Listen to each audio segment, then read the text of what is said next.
7 of the Council's Provisional Rules of Procedure, I invite the representative of the Democratic People's Republic of Korea to participate in this meeting. It is so decided. In accordance with Rule 39 of the Council's Provisional Rules of Procedure, I invite Mr. Khaled Kiari, the Assistant Secretary-General for the Middle East, Asia and the Pacific, Departments of Political and Peace-Building Affairs and Peace Operations, to participate in this meeting. It is so decided. The Security Council will now begin its consideration of Item 2 of the agenda. I give the floor to Mr. Khaled Kiari. Madam President, Excellencies, on 31st of October, the Democratic People's Republic of Korea announced through its official news agencies that it had launched Hwasong-19 intercontinental ballistic missiles at approximately 7:11 a.m. local time earlier that day. With a flight duration of 1 hour and 26 minutes, the missile flew a distance of approximately 1,000 kilometers, reaching an altitude of over 7,000 kilometers before falling into the sea. The DPRK described this latest launch as a very crucial test that updated the recent records of the strategic missile capability of the DPRK. Regrettably, the DPRK did not issue any airspace or maritime safety notifications, posing a serious risk to international civil aviation and maritime traffic, with the potential for unintended incidents. Madam President, since the DPRK announced its 5-year military development plan in January 2021, aimed at acquiring new military capabilities, it has launched at least 11 ICBMs. The Hwasong-19 sets new records in terms of flight duration and altitude, and is the second solid-fuel ICBM developed by the DPRK, which does not need to undergo fueling prior to launch. It is reported to be larger than its predecessor, the Hwasong-18, and may be capable of carrying larger warheads or even multiple warheads. Madam President, the DPRK's launch of yet another ICBM is of serious concern and represents a grave threat to regional stability. Despite numerous meetings of the Security Council in 2023 and 2024, the DPRK has not heeded calls to refrain from further launches. The Secretary-General strongly condemned the Hwasong-19 launch by the DPRK as a clear violation of relevant Security Council resolutions. He again called for de-escalation, the full implementation of relevant Security Council resolutions, an environment that is conducive to dialogue, and the resumption of talks, emphasizing that diplomatic engagement remains the only pathway to sustainable peace and the complete and verifiable denuclearization of the Korean Peninsula. Madam President, we remain deeply concerned about growing tensions on the Korean Peninsula. The DPRK's persistent pursuit of nuclear weapons and ballistic missile programs in violation of relevant Security Council resolutions continues to undermine the global nuclear disarmament and non-proliferation regime and the Treaty of the Non-Proliferation of Nuclear Weapons that underpins it. There is crucial need for practical measures to reduce tensions and reverse this dangerous trajectory. We encourage all member states to seek unity and to create an environment conducive to dialogue and cooperation. At this challenging juncture for securing global peace and security, it is imperative to prioritize de-escalation and work toward a stable and secure Korean Peninsula. Madam President, the United Nations and its partners stand ready to assist the DPRK in addressing the basic needs of its populations. We call on the DPRK authorities to facilitate the full return of United Nations resident coordinator and the UN country team. a collective return of the international community would enhance international support for the people of the DPRK and facilitate progress toward the implementation of the 2030 agenda. Thank you, Madam President.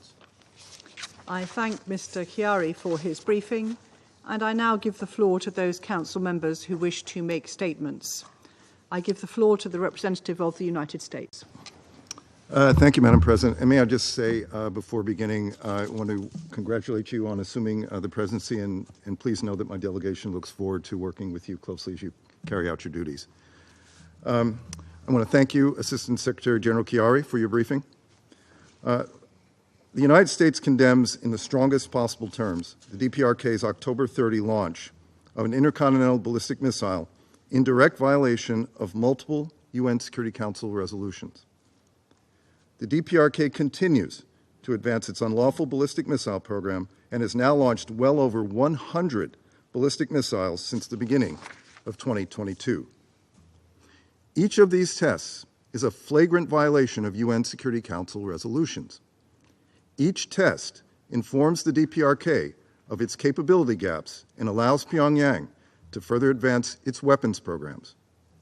These are unacceptable attempts to undermine global peace and security and make us all less safe. This Council has a responsibility to hold the DPRK accountable. Yet we are here again today because two members of this Council, China and Russia, have repeatedly shielded the DPRK, contributing to the normalization of these tests and emboldening the DPRK to further violate this Council's sanctions and resolutions. Despite being permanent members of this Council, Russia and China have shamelessly protected Pyongyang from any reprisal or even condemnation of its actions. In March, Russia handed Kim Jong-un the gift of terminating the 1718 Committee panel of experts as the DPRK supplies ballistic missiles and other weapons to Russia for its brutal war against Ukraine. China, with its abstention on the panel's mandate renewal, clearly showed the world where it stands on curbing DPRK proliferation. Shielded from closer scrutiny of its sanctions-violating activities by Moscow and Beijing, Pyongyang, unsurprisingly, has been emboldened to continue advancing its unlawful ballistic missile, nuclear, and WMD programs.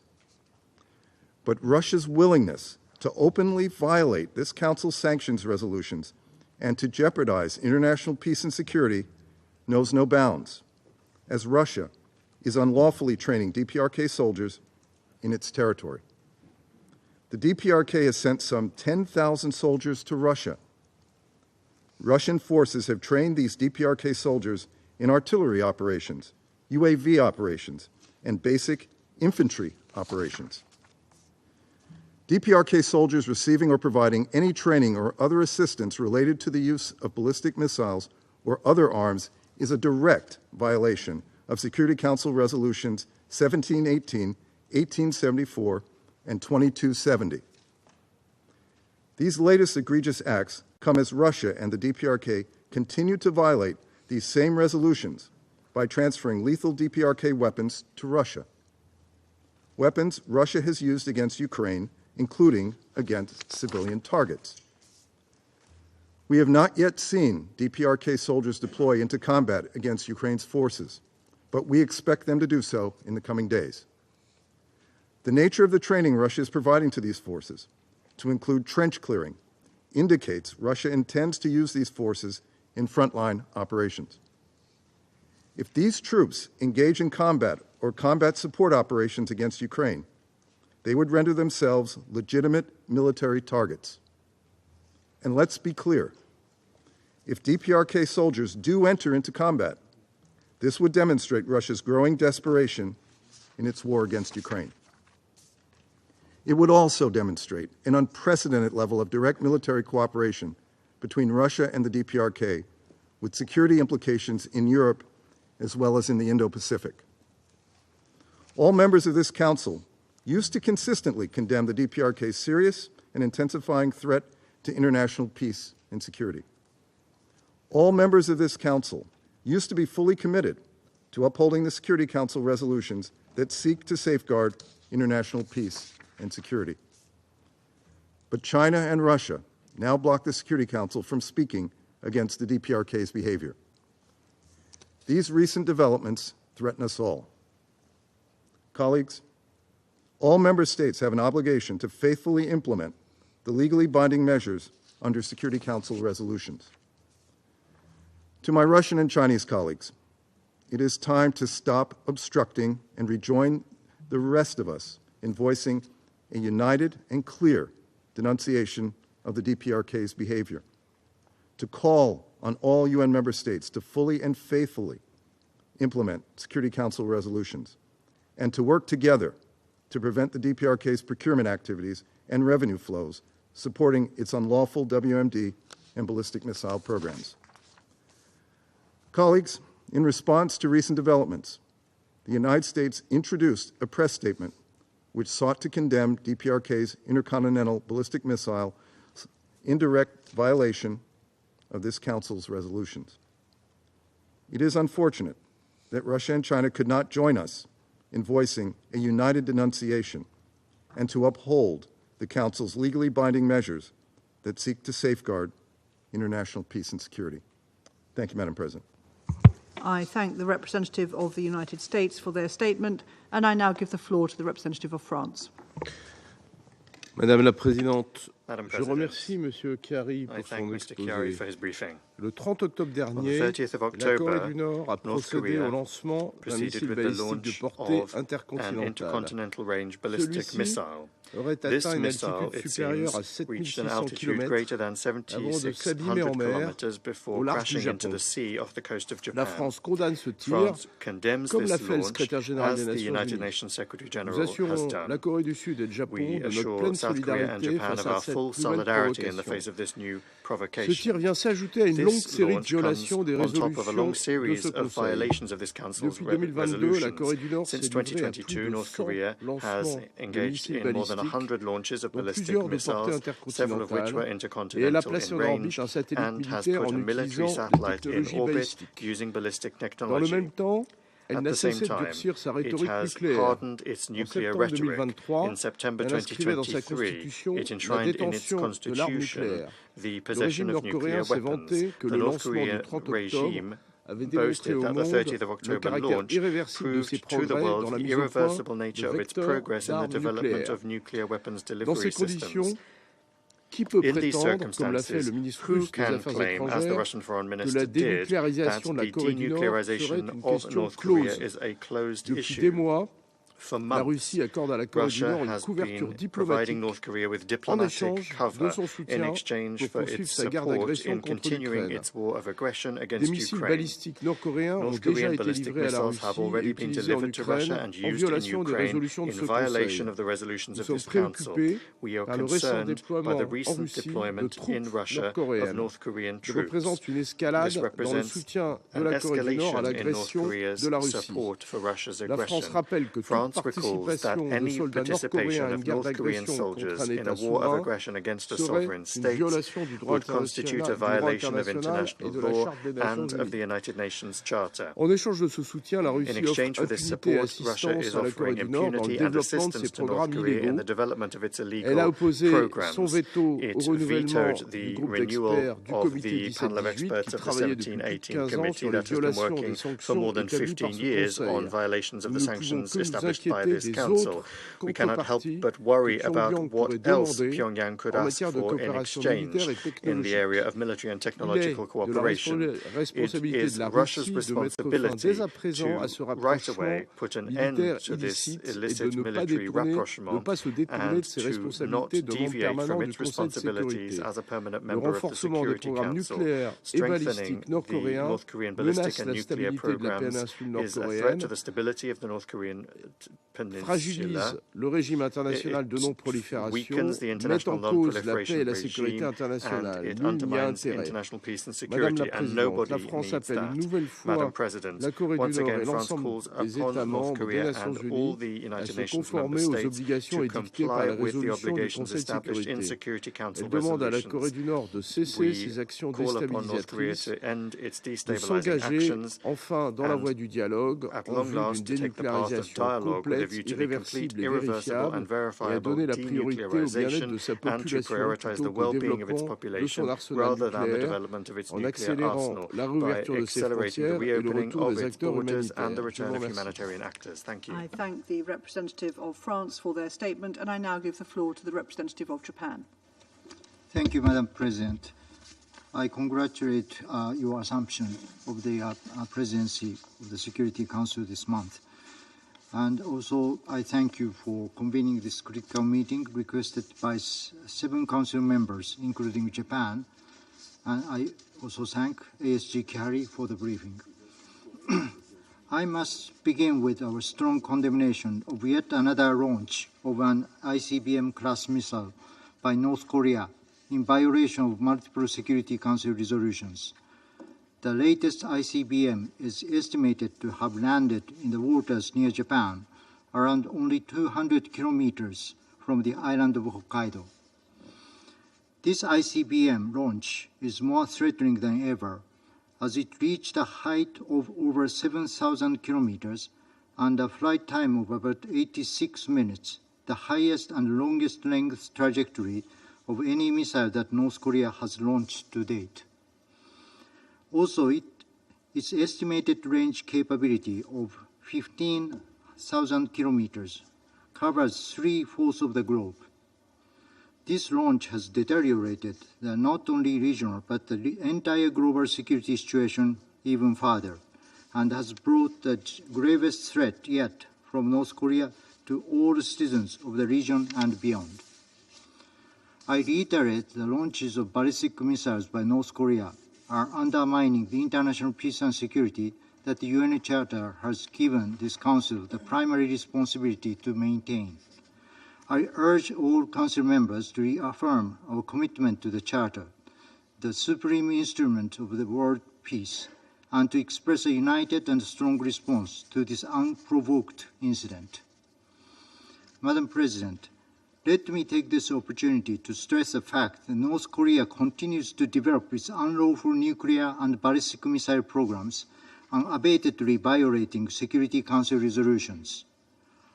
Half a year has passed since the UNSC's 1780 Committee panel of experts was forced to terminate its mandate due to the regrettable veto by Russia. Since then, its military cooperation with North Korea has stepped up, including a recent development of North Korea's troops being dispatched to Russia. We cannot just be silent as we see continued violations and evasions of the Security Council resolutions across a variety of arenas. Thus, Japan, together with like-minded countries, decided to launch a new mechanism, the Multilateral Sanctions Monitoring Team, with a view to filling the significant void that POE has left behind and to assisting the full implementation of relevant Council resolutions. Madam President, we have just discussed this issue last week, but I once again have to raise the point that the military cooperation between Russia and North Korea poses a great concern to the international community. We have seen the malfunction of Russia's procurement of ballistic missiles from North Korea, as well as the training of North Korean soldiers, both of which constitute serious violations of relevant Security Council resolutions, and North Korea's involvement in Russia's unprovoked war of aggression against Ukraine would constitute a grave violation of international law, including the UN Charter. We carefully listened to the Russia and North Korea's delegations last week at the Security Council meeting on maintaining peace and security in Ukraine, where they said their cooperation can be justified as the right of sovereign states, but this recent unlawful military cooperation will never be justified in any case, at any time, anywhere in the world. Madam President, North Korea has continued to ignore and deny its obligations by pursuing its military ambition at the expense of welfare of people in North Korea, even amidst their great unmet needs. We also should not ignore North Korea's violations and abuses of human rights, including those of abductees of Japan and detainees of the Republic of Korea. I conclude by once again strongly urging North Korea not to conduct further launches and to immediately and fully comply with all relevant Security Council resolutions, as well as to engage in diplomacy and accept the repeated offers of dialogue. I thank you, Madam President. I thank the representative of Japan for their statement, and I now give the floor to the representative of Malta. Thank you, Madam President, and I begin on congratulating you on assuming the presidency of the Security Council and by thanking Switzerland for steering our work in October. I also thank ASG Chiari for his informative and sobering briefing today. Madam President, Malta joined the request for this meeting following the latest provocation by the DPRK. We firmly believe that this Council must stand united in condemning such dangerous acts, which constitute blatant violations of Security Council resolutions. Last week, the DPRK tested a solid-fuel intercontinental ballistic missile. It reportedly flew for 86 minutes, the longest ever recorded by the DPRK. It also seems to have reached an altitude of over 7,000 kilometers. This means that if launched at a wider angle, such a missile could reach any place on Earth. This is a deeply worrisome advancement in the DPRK's unlawful ballistic missile program, and it cannot go unanswered. Malta strongly condemns this latest ICBM test by the DPRK. We also condemn the deployment of troops and provision of arms to Russia in support of its war of aggression against Ukraine, in violation of the UN Charter and the fundamental principles of international law.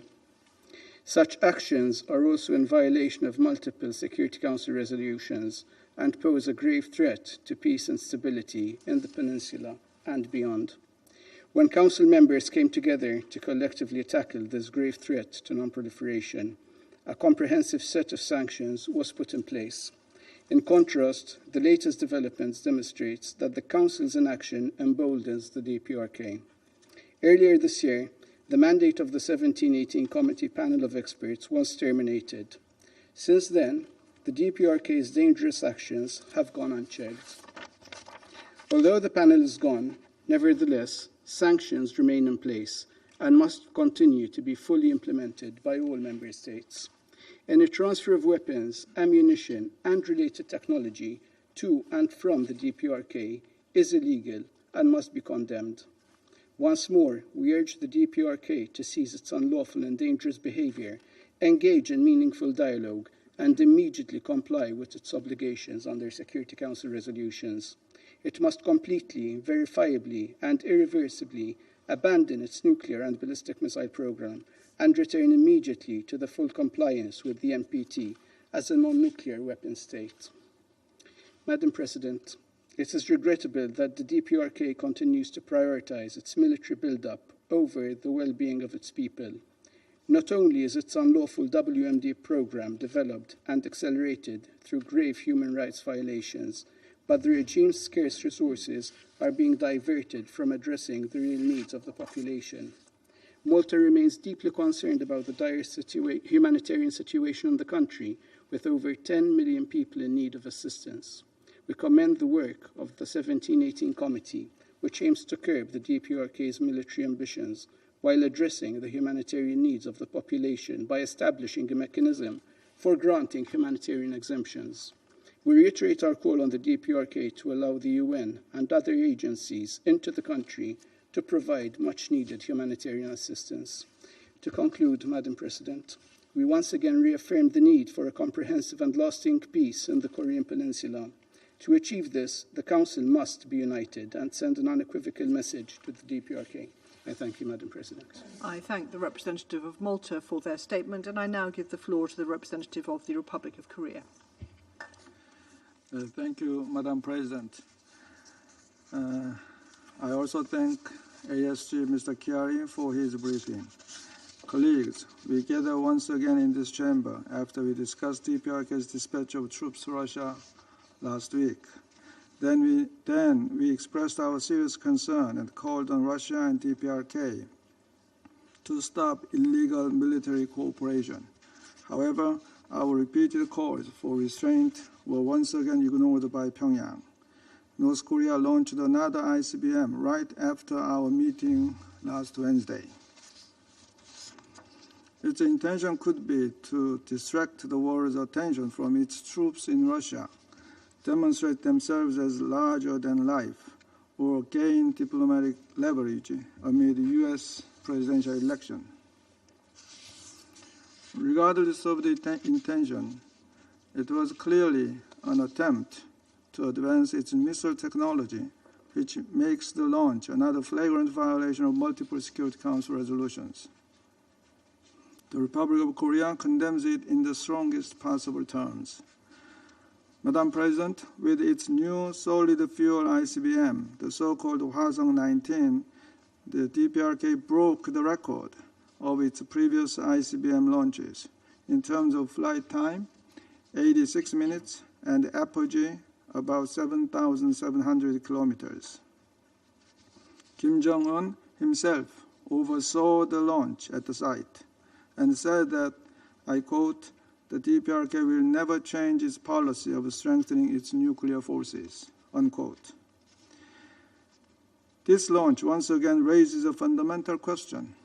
How can an impoverished pariah regime continue to develop such diverse ballistic missile programs despite the rigorous sanctions regime, Security Council sanctions regime?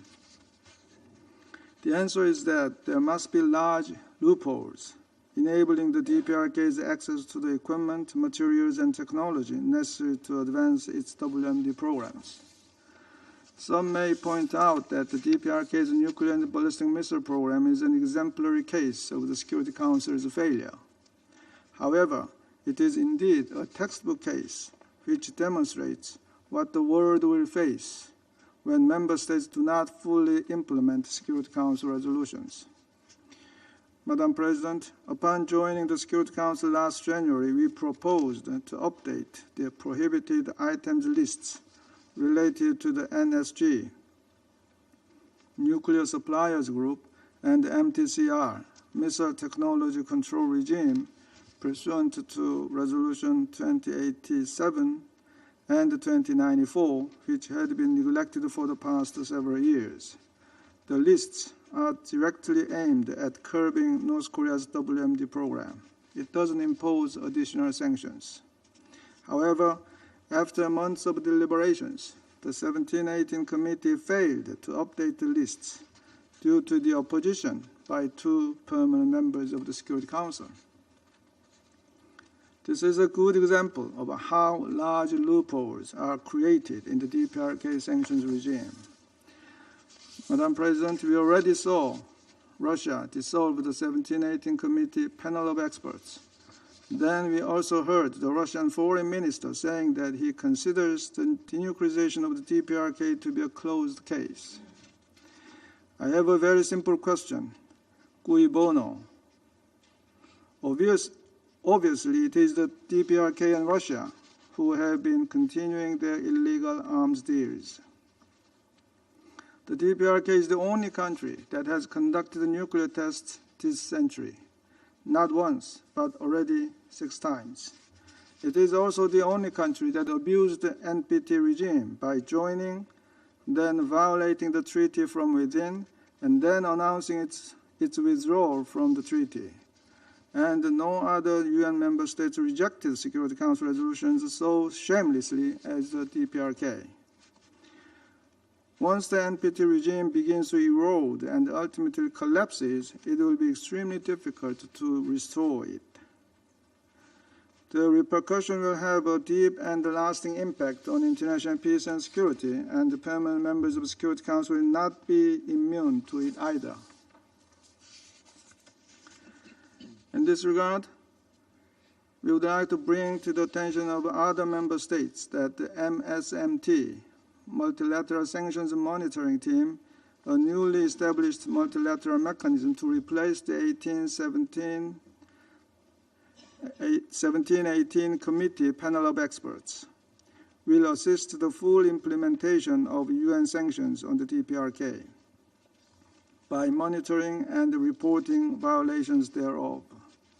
The Republic of Korea calls on all member states to join such international efforts to fill in the gap created by Russia's veto on the renewal of the panel's mandate.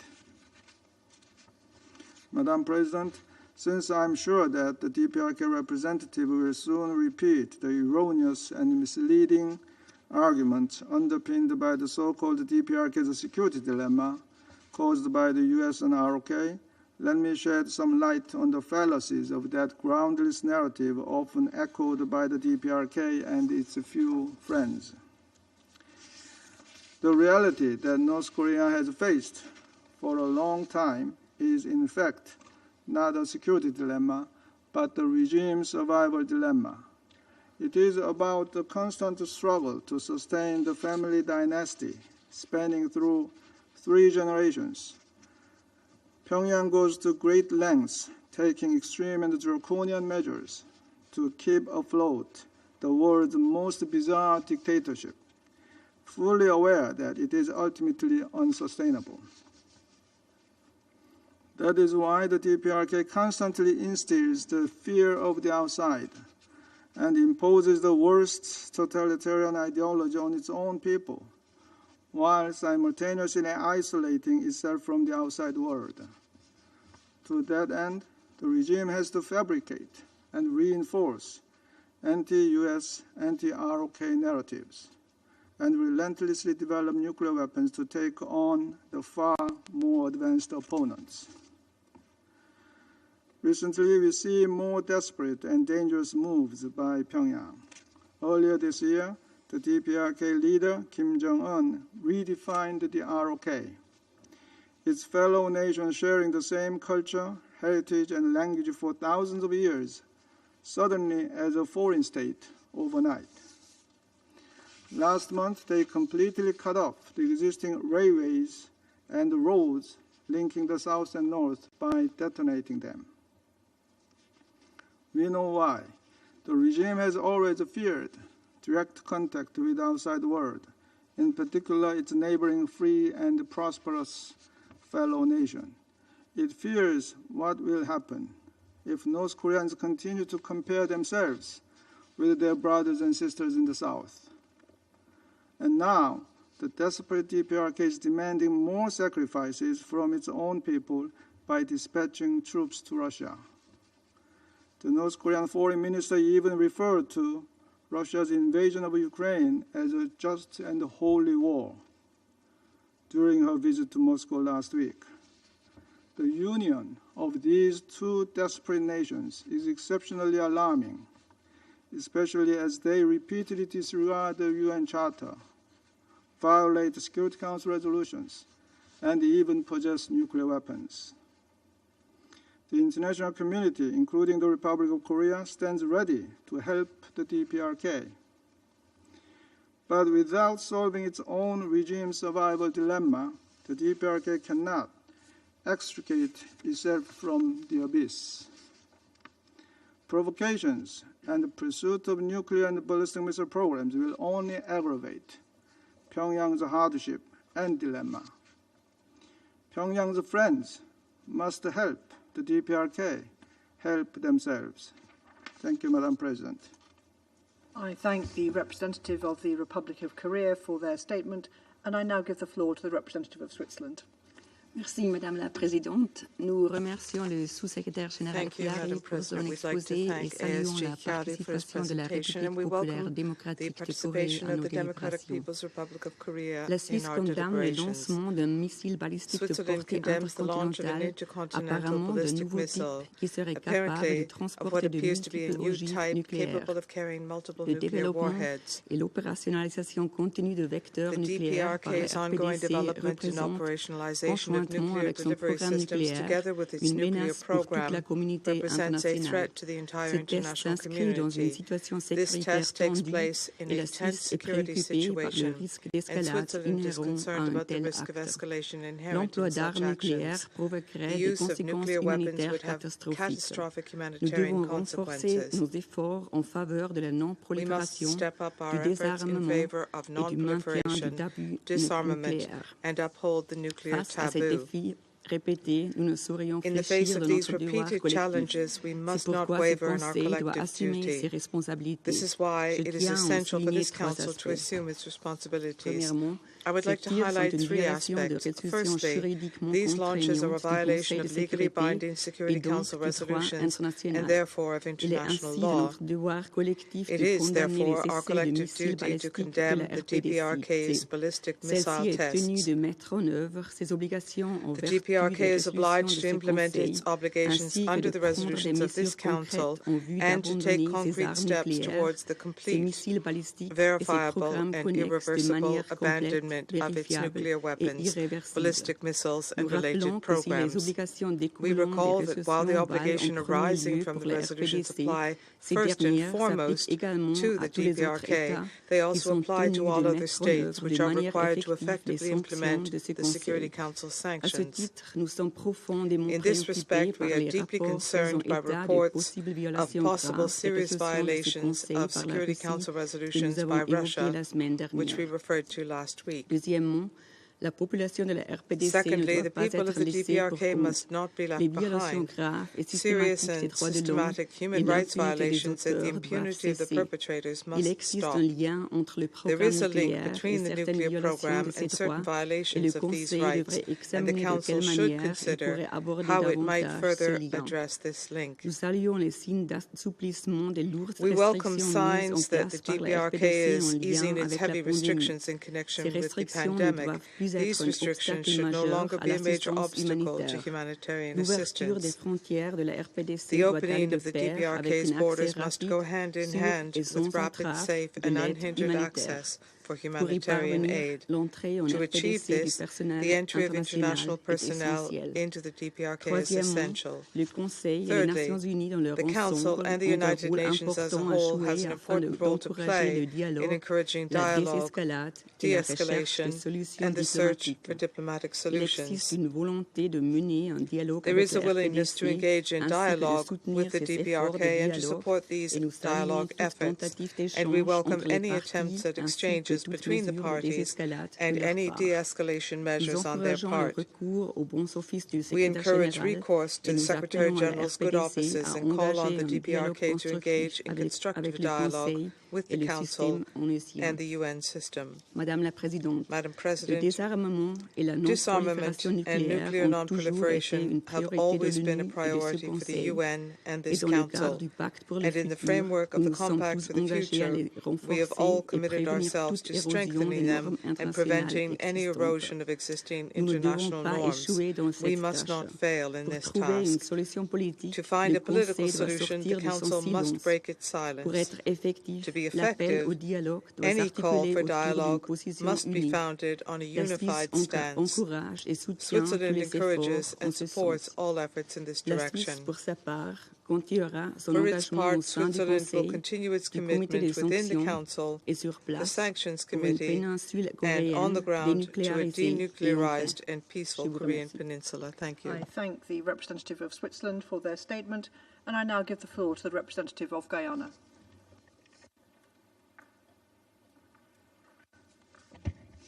Thank you, Madam President.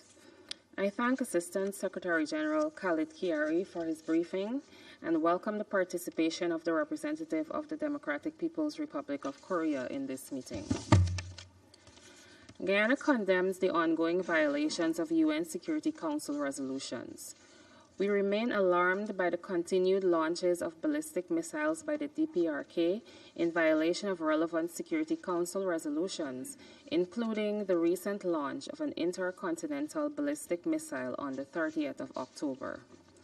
We note with concern that these launches not only increase the security threat to neighboring countries, but also serve to undermine the global non-proliferation regime.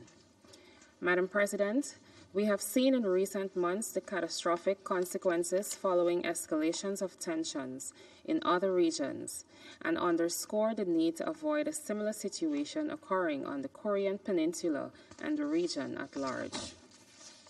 In this regard, Guyana once again calls upon the parties to engage in dialogue and diplomacy towards resolving the tensions and ensuring peace on the peninsula.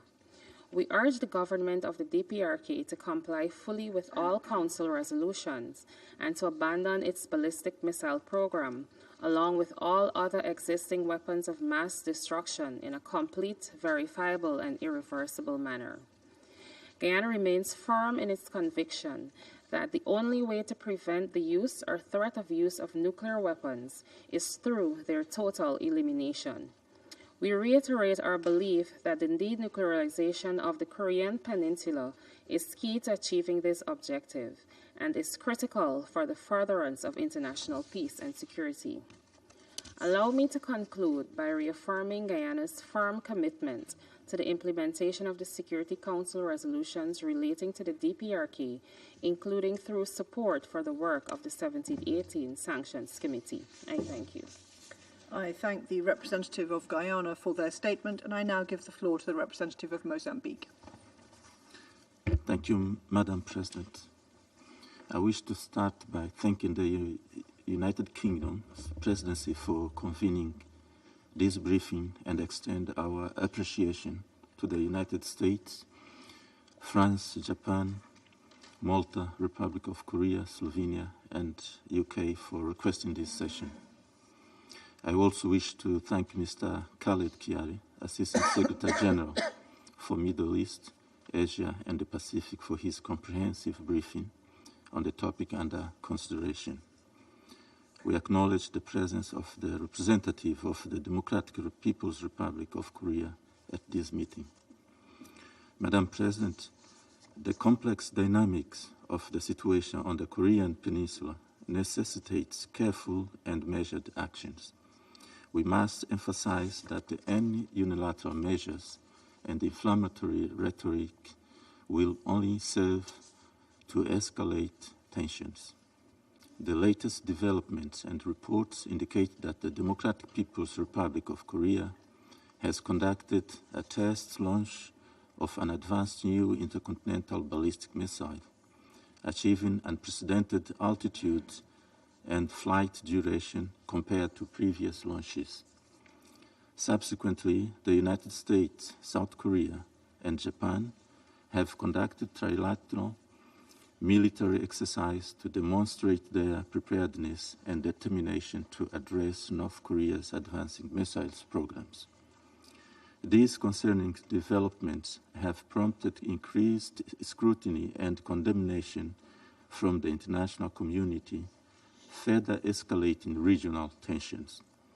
This situation highlights the urgent need for enhanced international cooperation and renewed commitment to diplomatic solutions.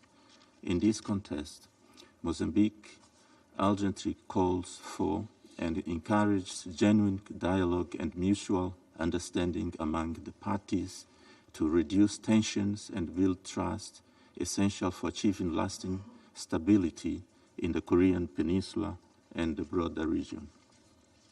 Madam President, while the immediate focus of this briefing centers on the Korean Peninsula, we must acknowledge that the broader discourse on non-proliferation and denuclearization among member states has acquired unprecedented urgency, as diminishing trust between nations has led to accelerated nuclear militarization, posing a grave threat to international peace and security.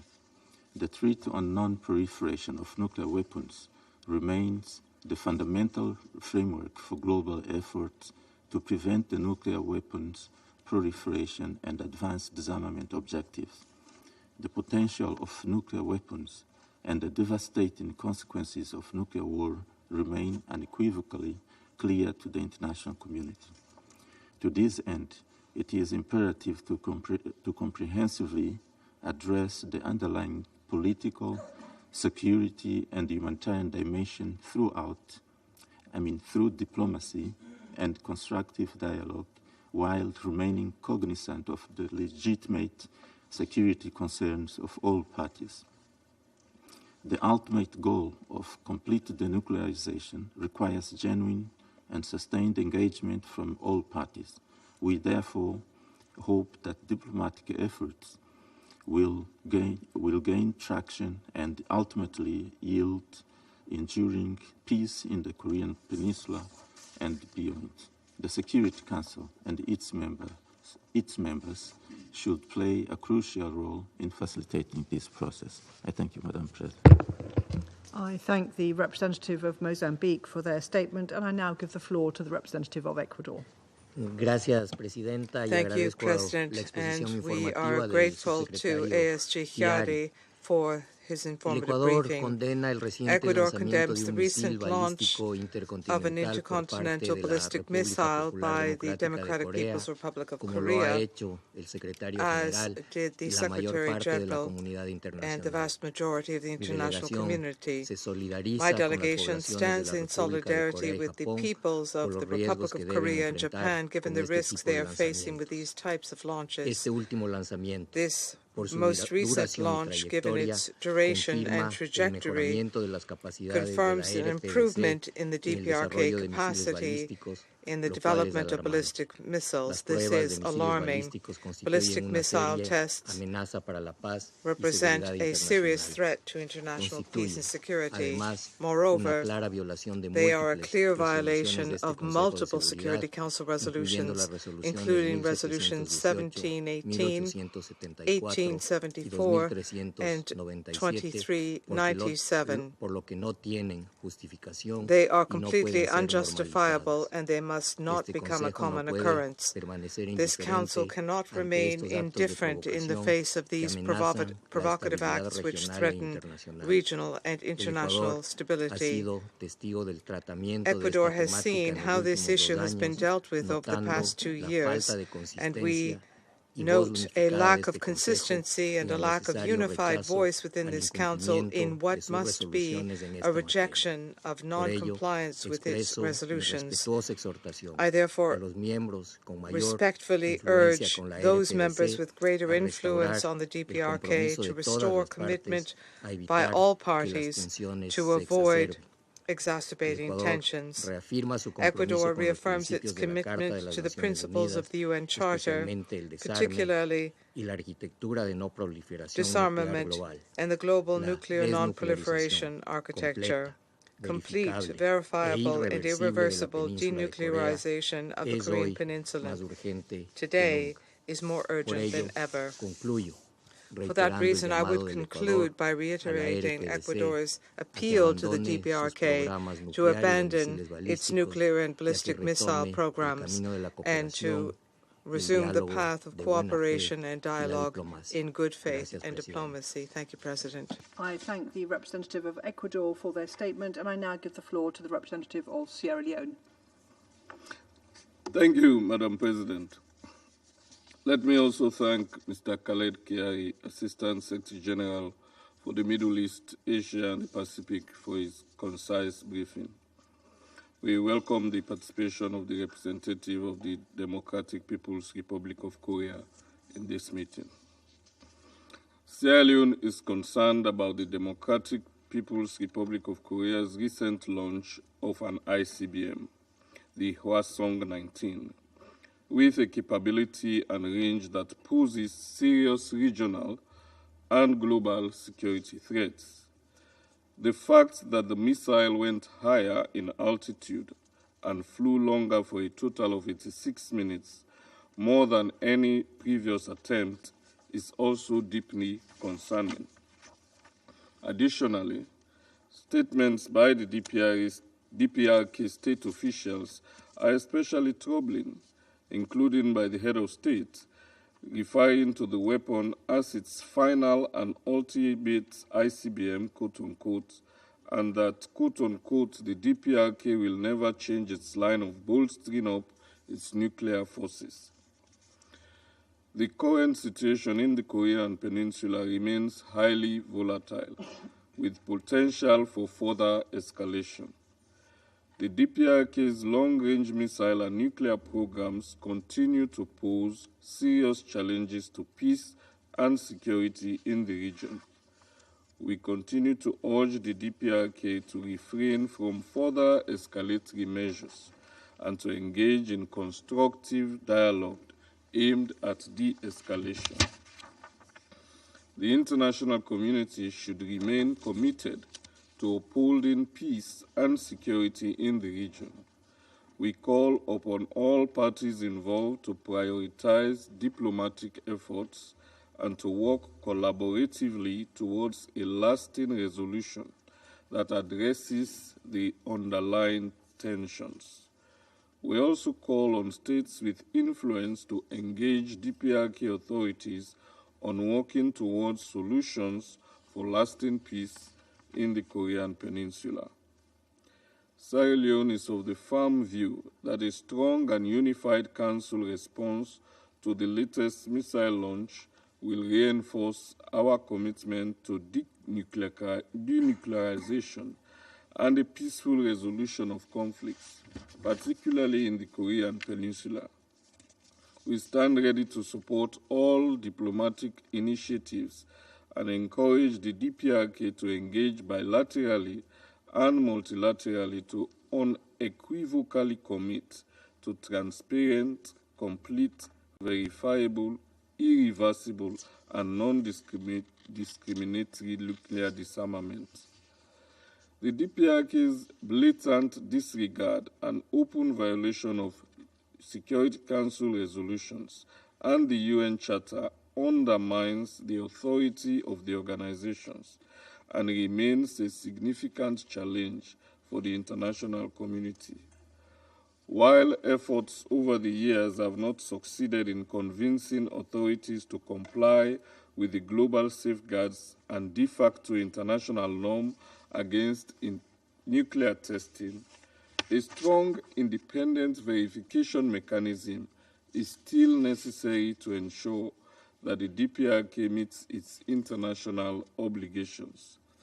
In this regard, we wish to recall the importance of the work and report of the panel of experts and the regrettable non-renewal of the panel's mandate.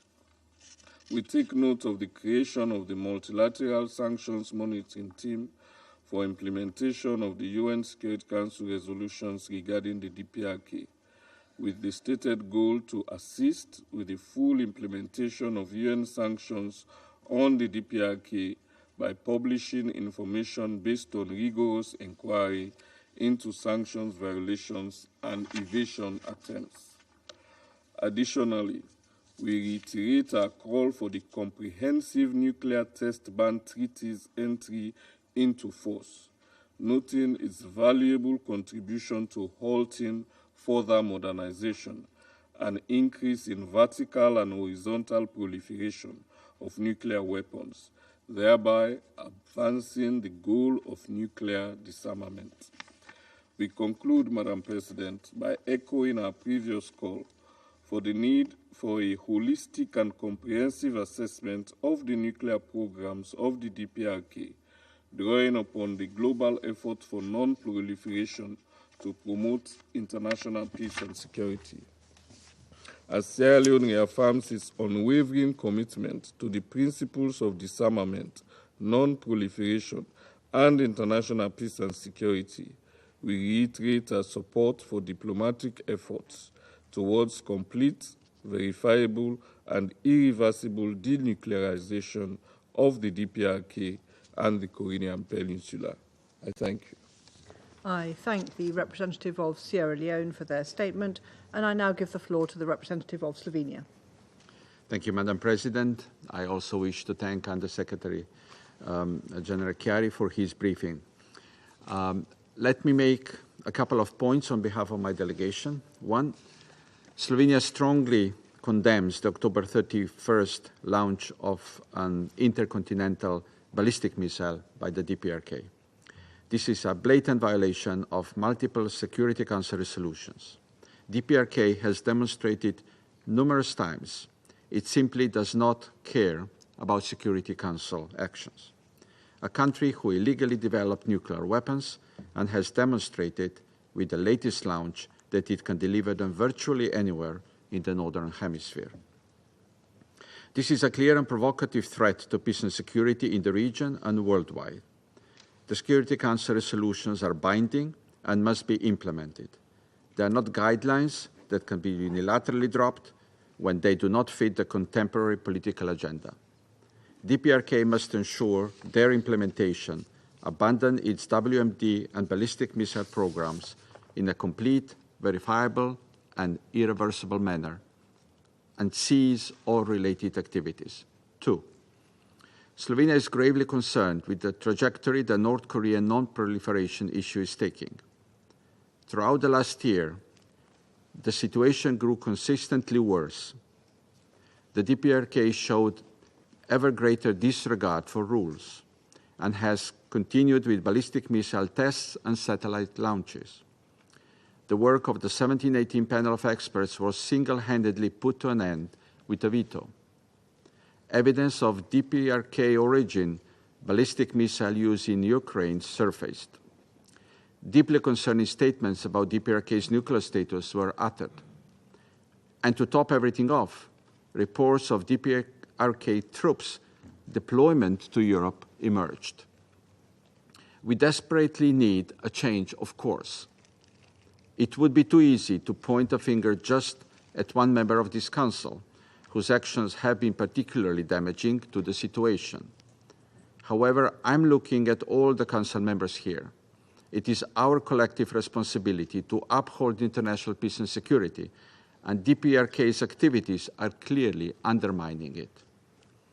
Madam President, the status quo we are experiencing is conducive to nothing but the expansion of DPRK's illegal nuclear weapons and ballistic missile program. It is our duty to employ all diplomatic means to bring the DPRK back to the negotiating table. It is high time for DPRK to cease its provocative activities and return to dialogue and diplomacy. There is no legitimate alternative to this. The sooner we all realize this, the faster we will be able to comprehensively address the imperative of DPRK's denuclearization. Thank you, Madam President. I thank the representative of Slovenia for their statement, and I give the floor to the representative of China. Thank you, President. I congratulate the United Kingdom for assuming the presidency of the Security Council for this month. I thank ASD Chiari for his briefing and welcome the presence of the permanent representative of the DPRK at today's meeting. China has taken note of the recent launch by the DPRK and its relevant statements, as well as the reactions of other parties. The current situation on the peninsula remains tense, with growing antagonism and confrontation, which is not in the interest of any party. As a close neighbor of the peninsula, China hopes for peace and stability on the peninsula and does not wish to see any turbulence or even war and chaos there. China calls on all parties to bear in mind the overall peace and stability on the peninsula and the world at large, exercise calm and restraint, avoid intensifying and escalating tension, and make joint efforts to promote a de-escalation of the situation as soon as possible. President, the long-standing and complex issue of the peninsula is in essence a security issue. Its root cause is the Cold War vestiges, the absence of a peace mechanism, and the lack of mutual trust between the United States and the DPRK. It is imperative for all parties to take a rational and pragmatic approach and work to build mutual trust so as to create a conducive atmosphere for de-escalating the situation. To fundamentally resolve the peninsula issue, China, upholding impartiality and objectivity, proposed a dual-track approach and the principle of phased and synchronized steps, which remains realistic and feasible under the current situation. Regretfully, a certain country obsessed with the Cold War mentality and zero-sum game has been vigorously pursuing its geopolitical strategies, strengthening military alliances, and provoking bloc confrontation. These moves run counter to the historic mission of realizing the transition from armistice to a peace mechanism on the peninsula and to the common aspiration of regional countries for stability, cooperation, and development. It is particularly important to note that the United States, while claiming that it wants to uphold the international nuclear non-proliferation regime and denuclearize the peninsula, has continued to increase the deployment of its strategic forces, strengthened the extended deterrence arrangement on the peninsula, and even transferred tons of weapon-grade, highly enriched uranium to non-nuclear weapon state under AUKUS nuclear submarine cooperation framework. The United States has also deployed intermediate-range missile system in the Philippines and seeks to further expand the deployment to Northeast Asia. These moves are tantamount to pushing the threat to the doorstep of China and other countries in the region, seriously jeopardizing regional security and upsetting the strategic security balance. We urge the United States to immediately seize these dangerous and wrong moves and to withdraw and abandon relevant deployment. President, China always believes that the Security Council should play a constructive role on the peninsula issue and take concrete measures to de-escalate the situation and enhance mutual trust, rather than simply imposing sanctions and pressure. Under the current circumstances, the Security Council needs unity, not division. It needs to promote dialogue, not to profess itself just for the sake of doing so, and still less to intensify antagonism. The countries concerned should come up with concrete actions and feasible proposals and make effective efforts to advance the political settlement of the peninsula issue, rather than using the Security Council to intensify confrontation. I wish to reiterate that a peaceful and stable Korean Peninsula serves the common interests of all parties concerned and meets the wide expectation of the international community. China, as a close neighbor of the peninsula and a responsible major country, will continue to play a constructive role in its own way in maintaining peace and stability on the peninsula and in realizing lasting peace and stability in Northeast Asia. I thank the representative of China for their statement, and I now give the floor to the representative of the Russian Federation. Madam President, we welcome the participation in the meeting of the permanent representative of the Democratic People's Republic of Korea. We listened to the briefing by Assistant Secretary General Khaled Kiari. We are forced to note that, once again, it did not provide any real substantive evaluation of events. In Korean affairs, the collective West is methodically using the Security Council to present Pyongyang as being responsible for the deteriorating situation on the peninsula. In creating this distorted picture, the UN Secretariat has also played a role by ignoring the external context of events. Even in the current acute phase of developments on the Korean Peninsula, UN officials prefer to repeat the same arguments, criticizing Pyongyang while turning a blind eye to provocations by its opponents. In so doing, they are becoming complicit in this negative turn of events. We did not expect, and nor did we hear, anything new from the group of countries that requested today's meeting. The aim of convening a meeting is the same every time, to make yet another step towards demonizing the DPRK. It would be interesting for us to hear from those that requested the meeting themselves about whether even one of these meetings has had an impact on resolving the peninsula's problems. Perhaps over this period they've made even one constructive proposal aimed at creating the conditions for launching dialogue. The answer is obvious to everyone in this chamber. Creating a negative information backdrop around Pyongyang and keeping afloat ineffective sanctions measures and justifying aggressive steps by the USA and their allies in the region, these are the real motives of those that requested this meeting. I would simply like to recall that these aims do not have anything to do with the mandate of the Security Council. On the contrary, through such actions, our colleagues are only directly undermining the work of the Security Council, which, according to the UN Charter, is called upon to maintain international peace and security. Washington and other interested countries could just as successfully continue their propaganda work through media outlets and NGOs that they control.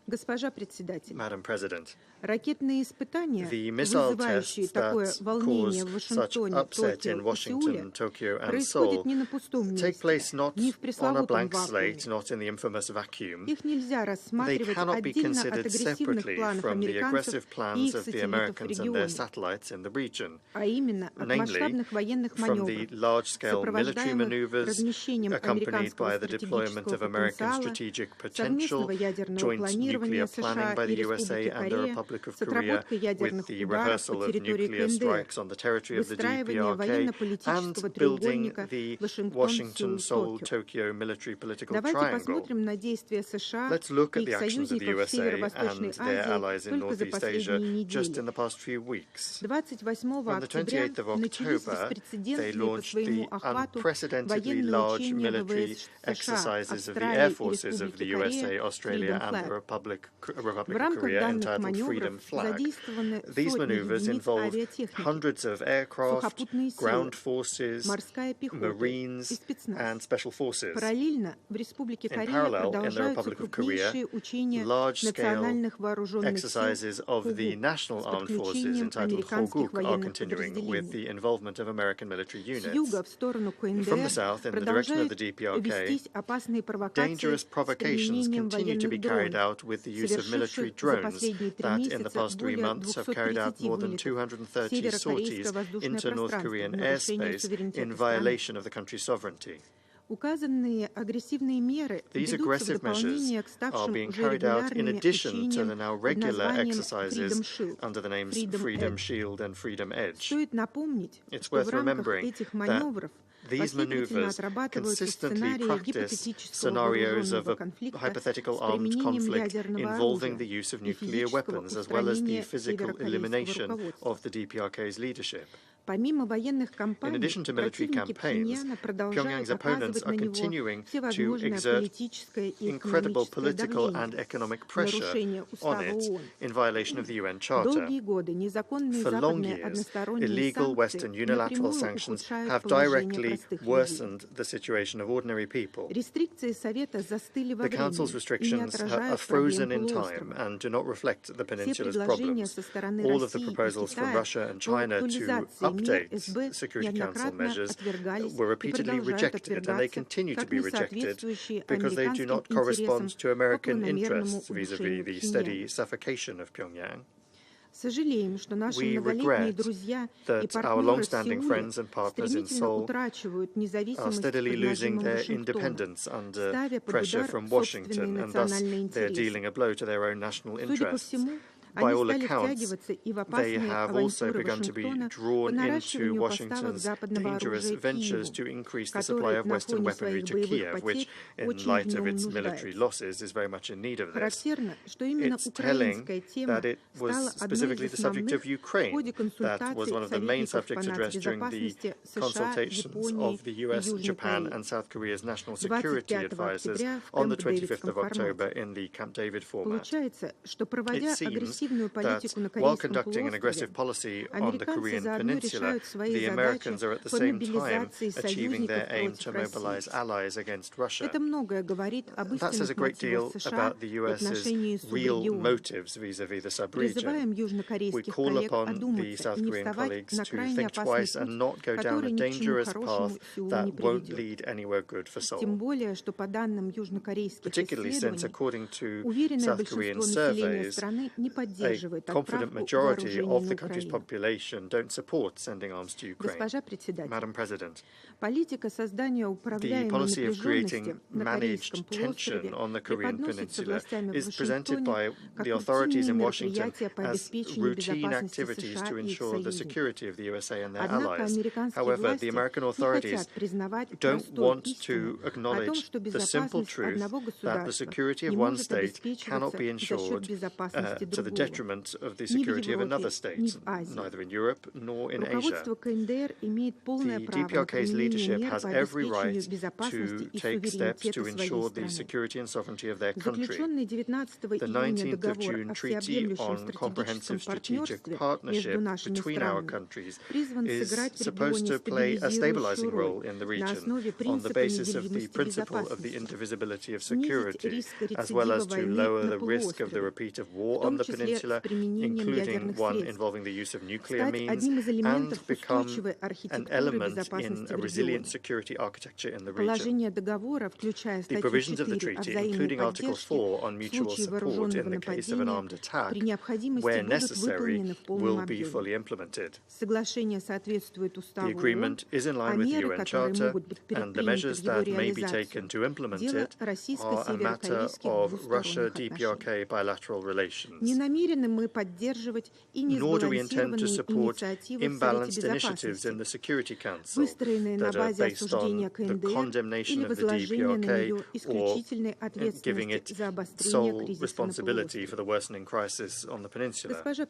Madam President, it is no surprise that some members of the Security Council have again today repeated their speculations about the sending of some units of North Korean service personnel to Russia. And yet in reports of Western-controlled media, the figures are rising day by day, clearly at the same time as the fear and concern in those countries grows.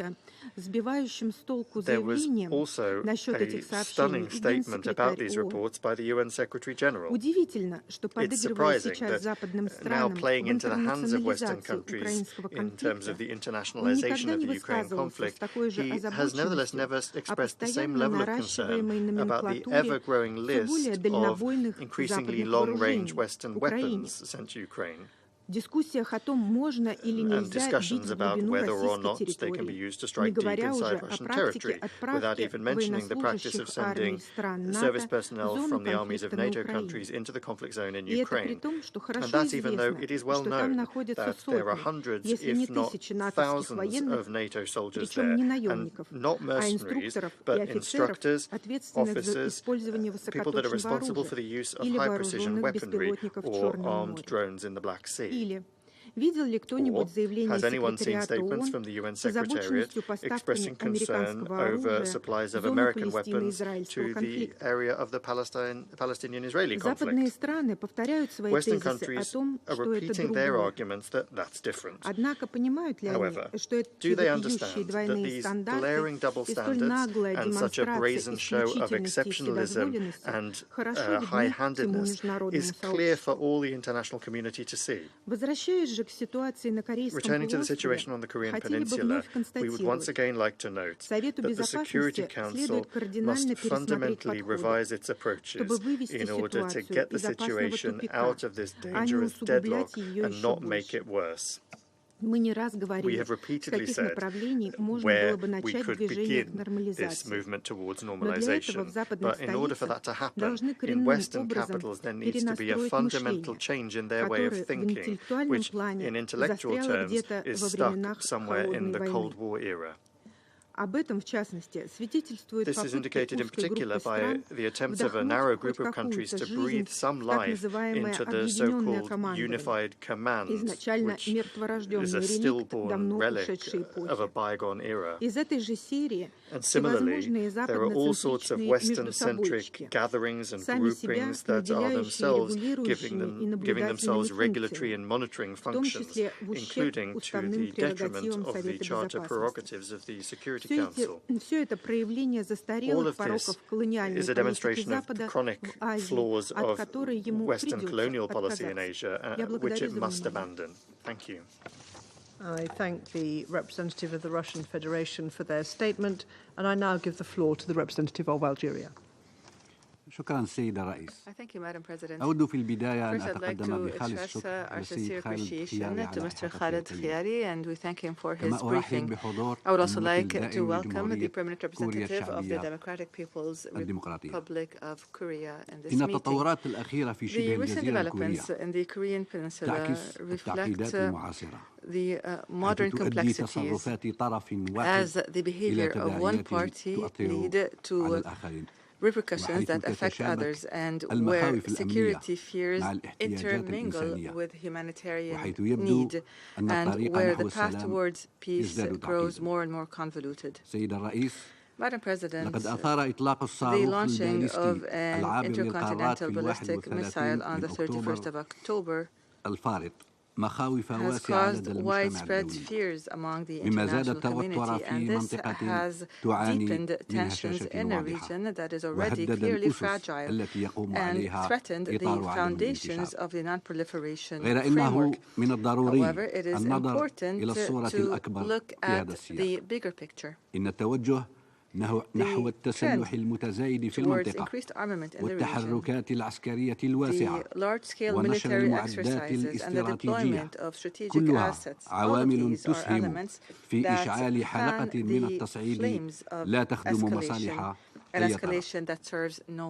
نحن نشهد اتجاها قد يؤدي إلى تصعيد غير قابل للتحكم في تداعياته، ونلاحظ تصعيدا يهدد بانفجار الوضع في منطقة بأكملها، كما نرى وضعا إنسانيا يتطلب تدخلا عاجلا.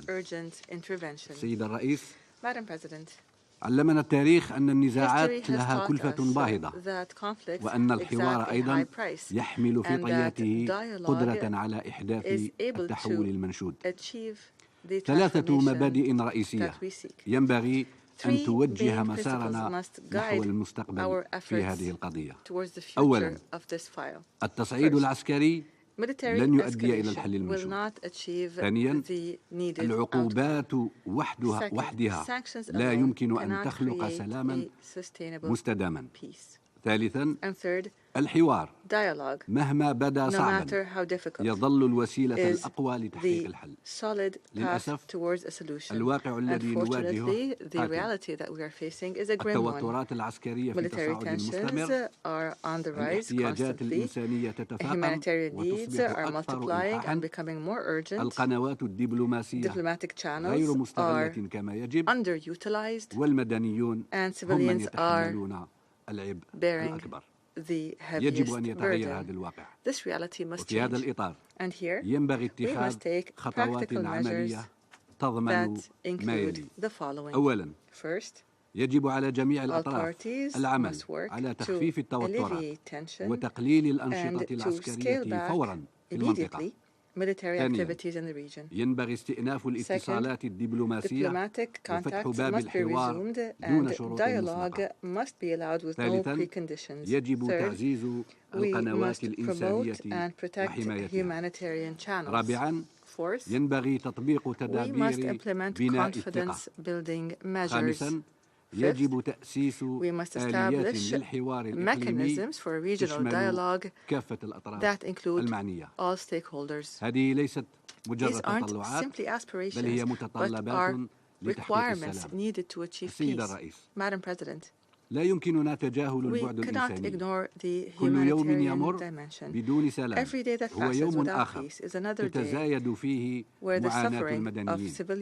كل يوم تحرم فيه الشعوب من تلبية احتياجاتها الأساسية هو يوم آخر لا يتمكن فيه العاملون في المجال الإنساني من أداء دورهم الحيوي.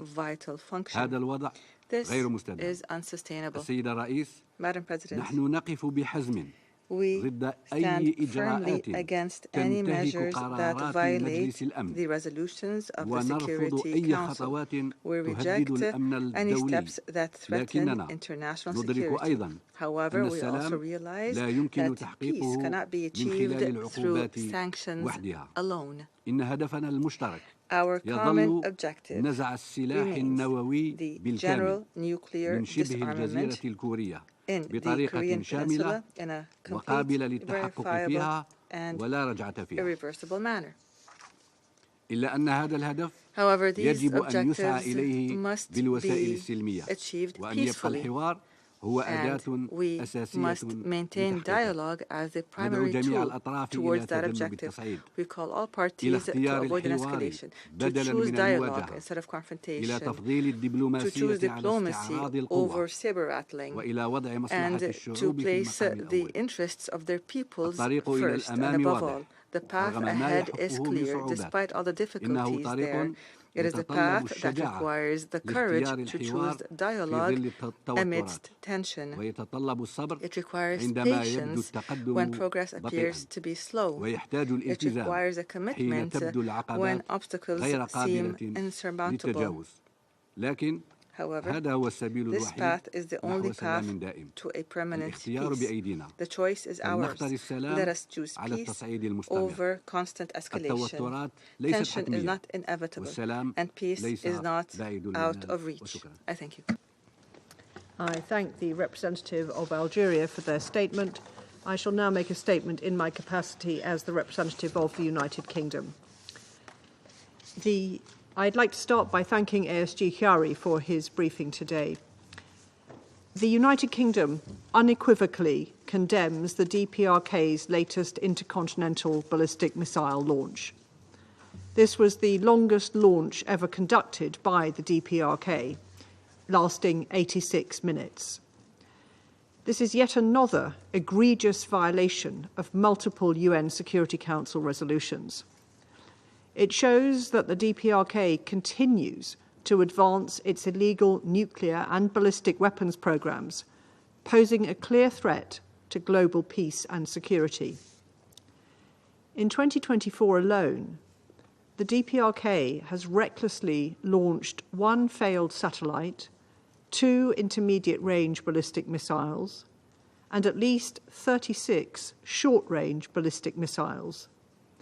The DPRK also attempted to launch 1 multiple independently targeted re-entry vehicle.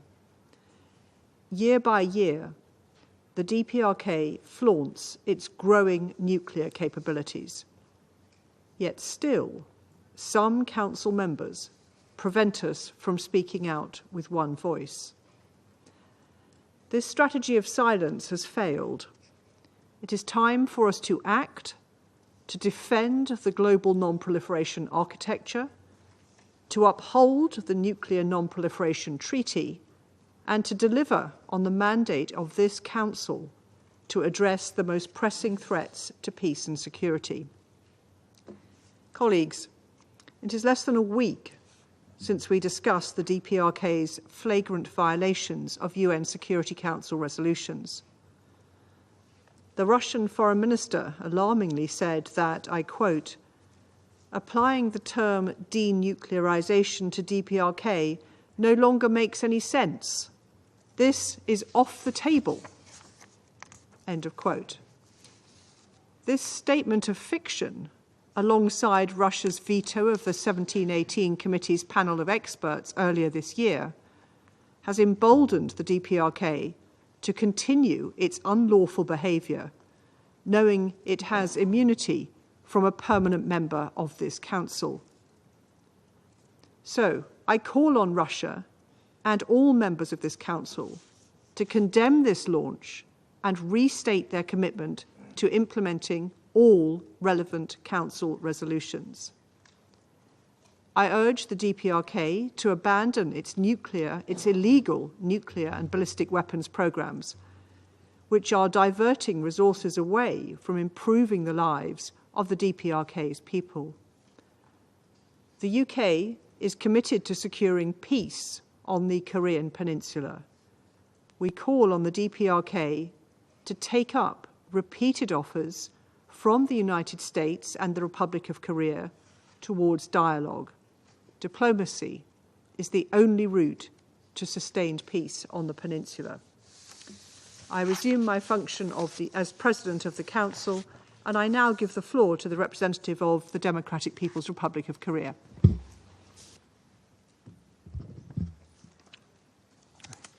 Thank you, Madam President. On June 4, 2024, exactly 5 months ago from today, the intercontinental ballistic missile was launched by one of the permanent members of the UN Security Council present here at this chamber and landed in Pacific Ocean. Yet, Security Council did not regard this weapons test as a threat to international peace and security. On October 31st, 2024, test fire of the ICBM Hwasong 19 was conducted by the Democratic People's Republic of Korea within the area around the Korean Peninsula, and it has no slightest negative impact on the security of the neighboring countries.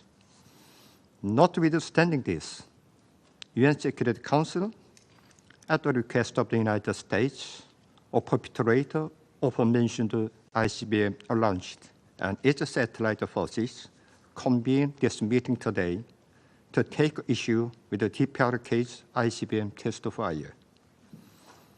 It entirely runs counter to the spirit of the UN Charter with sovereign equality and non-interference in domestic affairs at its core, and it sets example of the extreme double standard. I resolutely denounce the holding of another unlawful meeting by UN Security Council, infringing upon legitimate sovereign right of the DPRK at the instigation of the United States and its followers. Like all strategic weapon tests we have conducted so far, the test launch of our ICBM Hwasong 19 this time is a part of the exercise of the just and legitimate right to self-defense to reliably safeguard security of our state, as well as peace of the region and world against escalating reckless nuclear war threat of hostile forces. Some countries are now talking about violation of the resolution at every opportunity regarding sanctioned resolution against DPRK as a cure-all prescription. However, these resolutions are nothing but a legal document totally going against the principle of the sovereign equality of the UN Charters, as they stipulate not only the DPRK is prohibited from ballistic missile launches, which the United States and many other countries normally do. It is indeed extreme manifestation of illogic that can never be understood with common sense to disparage the just and legitimate exercise of the DPRK's right to self-defense, which cause no harm to the neighboring countries, whereas inhumane atrocity committed by Israel are justified as the exercise of the right to self-defense, which massacre tens of thousands of civilians in Gaza Strip and turned the whole Middle East into the sheer hell by expanding the battlefields to Lebanon and Iran. The United States and ROK stage war drills involving strategic nuclear assets while recklessly clamoring about hysterical vote like end of a region. These military provocations are indeed the threat to global peace and security, which should be addressed by Security Council without delay, as they constitute dangerous acts that invite the disaster of the nuclear war in and around the Korean Peninsula. In the here and now, the anti-DPRK confrontational schemes of the United States and its satellite forces in Korean Peninsula are more reckless, provocative, and dangerous than at any time in history. US-ROK alliance with a 17 years crime-ridden history has evolved today into nuclear-based military bloc and nuclear war alliance, both in name and reality. It leads qualitative change in terms of the nuclear threat to the DPRK and security environment of the Korean Peninsula. it opens up wide possibilities of nuclear war. Moreover, tripartite joint military exercise of the United States, Japan, and ROK targeting the DPRK are conducted on the regular and systematic basis from this year. Illegal and unlawful UN command is being reformed into practical war command. This worrisome reality is a testament to who are destroyer of the security environment of the Korean Peninsula.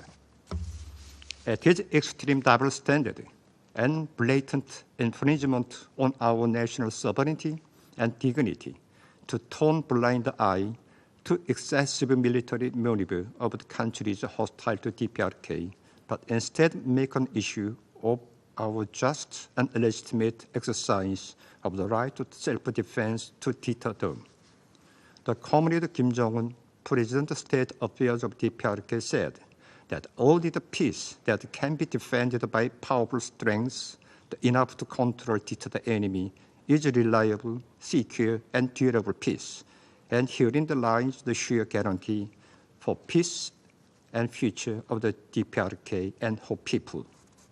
The prevailing security environment of the DPRK and ever-increasing prospective threats and challenges require us to make sustained efforts to maintain and enhance strategic power capable of deterring an enemy and controlling situation in the responsible way. It is immutable law proved by history that destruction of the balance of power inevitably gives rise to a war. It is only to natural and logic in the view of the theory of the balance to steadily grow military supremacy to deter ongoing external threat. We will accelerate and will not let up on build up our nuclear force that can counter any threat presented by hostile nuclear weapon states. There will ever and never be any change in this line. As responsible nuclear weapon state, the DPRK will in the future too discharge its responsibility and the role to safeguard the peace and stability of Korean Peninsula, Northeast Asia, and the rest of the world, and to establish an independent and peaceful international order based on respect for sovereignty, non-interference in internal affairs, justice, and equality. I thank you. I thank the representative of the Democratic People's Republic of Korea for their statement. The representative of the United States has asked for the floor to make a further statement. I give them the floor. Thank you very much, Madam President, and I apologize for taking the floor second time, but I need to address a few points that have been raised here. First and foremost, just for those who may not be aware, the DPRK is under sanctions by the United Nations Security Council, not the United States. As the DPRK representative said here, that this meeting of the Council is illegal. The Council is not holding an illegal meeting, as he maintains. DPRK is on the Council's agenda. It is sanctioned by the Council. So I would just say to the DPRK representative, he should read the charter, and if he needs a copy of it, we can certainly get that for him. To address a couple of points that were raised by the representative of China here, with regards to engagement with DPRK, the United States has repeatedly offered to have unconditional talks with the DPRK. Every time that we have made this point and reached out our hand, it was met by a clenched fist. To our Russian colleague, the point about why is DPRK, the issue of DPRK being raised in a meeting here. DPRK, again, poses a threat to international peace and security. Russia has agreed to resolutions that clearly identified DPRK as a threat to international peace and security. So that situation with regard to DPRK has only worsened. Therefore, we think it is important for this Council to convene to discuss these issues. Just going back to my Chinese colleague, he raised the issue of AUKUS. AUKUS has not been engaged in any type of activity that runs counter to the Nuclear Non-Proliferation Treaty. He knows that. This issue has been raised before, and we have addressed it very clearly. I would agree with our Chinese colleague that the Council should provide a unified message position on the question of DPRK. The problem has been, at least for the last 2 years, Russia and China have prevented the Council from issuing any kind of a document on the situation in DPRK. In fact, we have tried several times to get just the basic press elements out, factual press elements. They have not agreed to do that. Our military, U.S. military exercises with its allies, we have said many, many times in the past, these exercises are defensive in nature, they are transparent, they are long-standing, and do not pose a threat to DPRK. Again, we have offered to hold talks with DPRK repeatedly, and they have been rejected. What I would just say to our Russian and Chinese friends is, with the trajectory of DPRK's nuclear weapons and ballistic missile programs, you cannot expect the United States to stand back and allow this type of growing threat to our security to go without a response. So we will continue to take measures that are necessary to protect our security and those of our allies. The issue of sanctions has been raised. We believe in having unconditional talks with DPRK, but we are not going to reward DPRK for coming back to the table by giving them something. What kind of a message does that send to would-be proliferators in the future? My last point.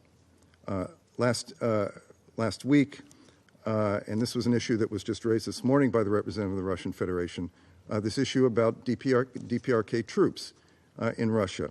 I asked the Russian representative whether or not there are DPRK troops in Russia.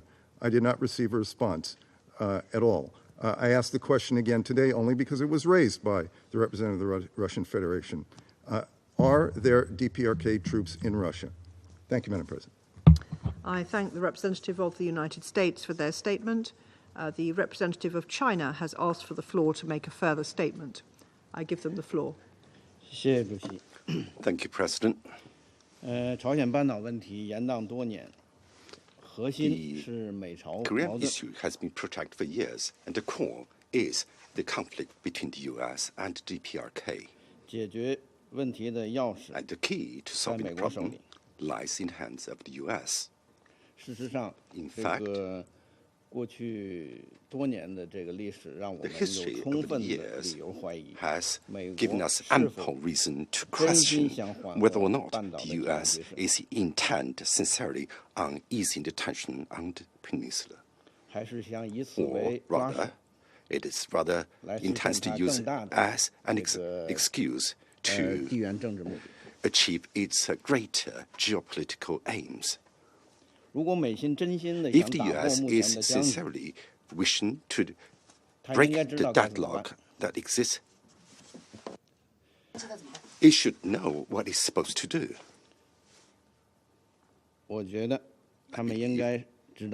They should know that in order to break the current stalemate, it should stay away from the bloc confrontation and the bloc politics and stop military exercises at will and the exerting of constant deterrence and pressure. Only in this way can we promote the de-escalation on the peninsula and create a favorable environment for solving the problems facing us through dialogue and a peaceful manner, or rather laying a solid foundation for that purpose. As to the voice from the Council, we have stated our position numerously on this particular matter. The approach of the Council on the question of the peninsula should be that of easing tension rather than exacerbating tensions or conflicts. To call on or call for exerting pressure or sanctions does a disservice to easing tension and can instead cause escalating or cascades of tension escalation of the situation. And therefore, we are against such approach. As to the matter of AUKUS, on many new occasions, China has made clear its position, and I'm pretty sure that position has been supported by many member states. The agreement amongst the three countries runs counter to the purpose and principles of the Nuclear Non-Proliferation Treaty, and will create a very dangerous precedent. We once again call upon the three countries in question, that is the US, the UK, and Australia, to act prudently and try and avoid exacerbating the tension in the Asia-Pacific region or affecting or undermining the peace in the world, or the efforts against the proliferation.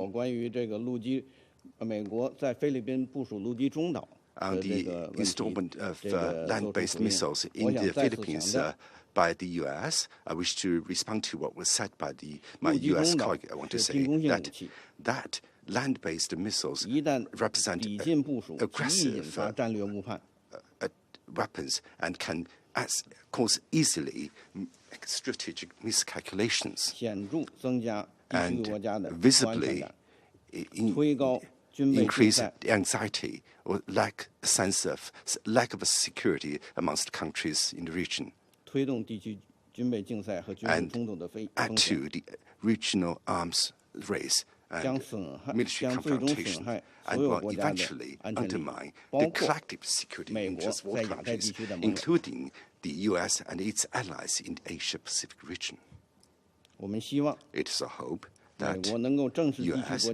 can look squarely at the just cause from the countries in the region and abandon its erroneous practice by abandoning its plan to install the land-based missiles in the Asia-Pacific region. We also hope that the U.S. and its allies can play a constructive role in this regard.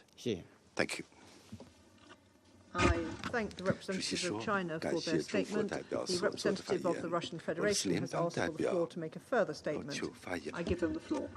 Благодарю, госпожа председатель. Thank you, Хотела бы Madam кратко President. We would ответить briefly на like to respond ремарки to the представителя remarks by the США representative of the United и States призвать его and call внимательно upon him слушать to наше listen выступление в closely Совете to our statement Безопасности. in the Security Сегодня Council. мы представили Today, свои we оценки presented ситуации our на evaluation of the Корейском situation полуострове, on the Korean отношение к Peninsula нынешнему заседанию, as it relates to а this также meeting, ответили and на also вопросы we по поводу answered questions relating российско-северокорейского to сотрудничества. Russian DPRK Мы высказали cooperation. озабоченность We expressed our относительно ситуации на concerns over Корейском the полуострове situation и on the указали, Korean что Peninsula, and we Соединенные Штаты indicated that the Америки United и States of America поддерживающие их and страны the countries являются that основным support it источником are the этой main напряженности sources of that tension и ведут дело к and эскалации и are опасной bringing черте. matters to escalation and to a dangerous Для того, brink. чтобы наши тезисы были более For our понятны arguments to be представителю even США, я clearer for the обязательно, как US только representative, будет переведено наше заявление на as английский soon as язык, our направлю statement его is в translated into индивидуальном English, порядке. I'll be Я happy to благодарю за send it to внимание. him personally. Thank you. I thank the representative of the Russian Federation for their statement. The representative of the Democratic People's Republic of Korea has asked for the floor to make a further statement. I give them the floor. Thank you, Madam President. I want to take a floor to respond the comment made by U.S. delegation. All the resolutions against DPRK adopted at the Security Council so far are deliberately fabricated by the United States based on the hostile policy toward the DPRK without any legal ground.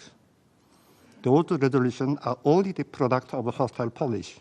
Therefore, we neither recognize nor accept those resolutions, and I'm saying that this meeting is also unlawful.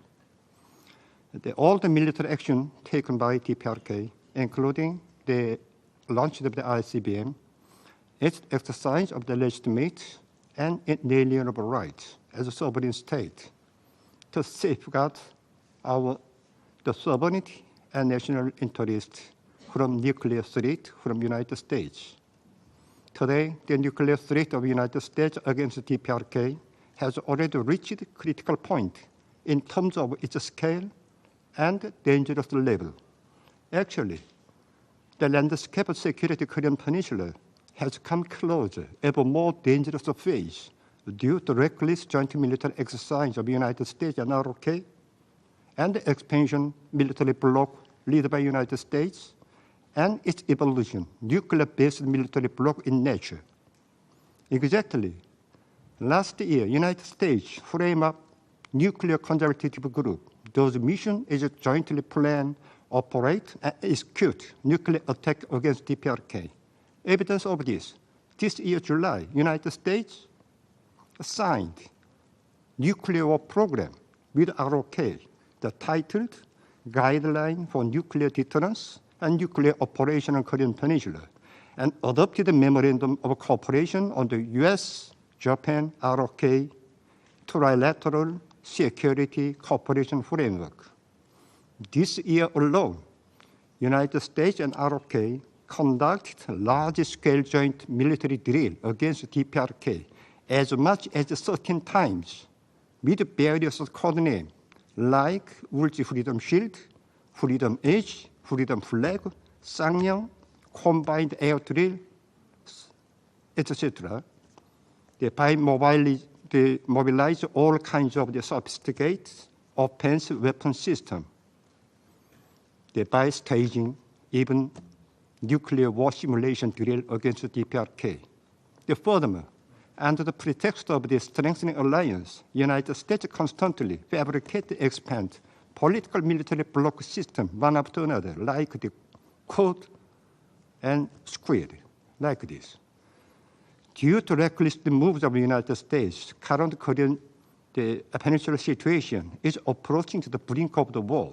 So if the Security Council is a responsible organ maintaining international peace and security, should take this issue first. I thank you. I thank the representative of the Democratic People's Republic of Korea for their statement. The representative of the United States has asked for the floor to make a further statement. I give them the floor. Thank you, Madam President. I will be very, very brief here. I greatly appreciate the offer from the representative of the Russian Federation to obtain a copy of her statement, but that really isn't necessary. I heard the statement, as did others in this room, but the one question still remains that that statement does not address, and that is whether there are DPRK troops on the ground in Russia. And my question still stands, and I hope that the Russian Federation will answer that simple question. Thank you. I thank the representative of the United States for their statement. The representative of the Russian Federation has asked for the floor to make a further statement. I give them the floor. Мы здесь находимся не в суде, и на вопросы Соединенных Штатов Америки в духе допросов отвечать не намерены. Of the United States in the spirit of an interrogation is not something I intend to answer. I thank the representative of the Russian Federation for their statement. There are no more names inscribed on the list of speakers. The meeting is adjourned.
Hello? Hello, Dr. Peppercorn. This is United Nations headquarters in New York. Can you hear me? I can hear you. I think you misspelled.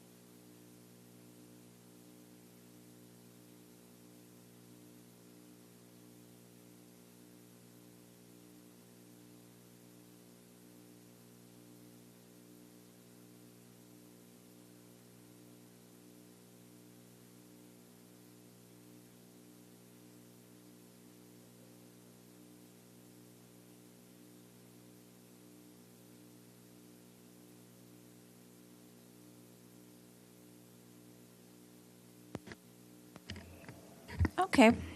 Good afternoon, everyone.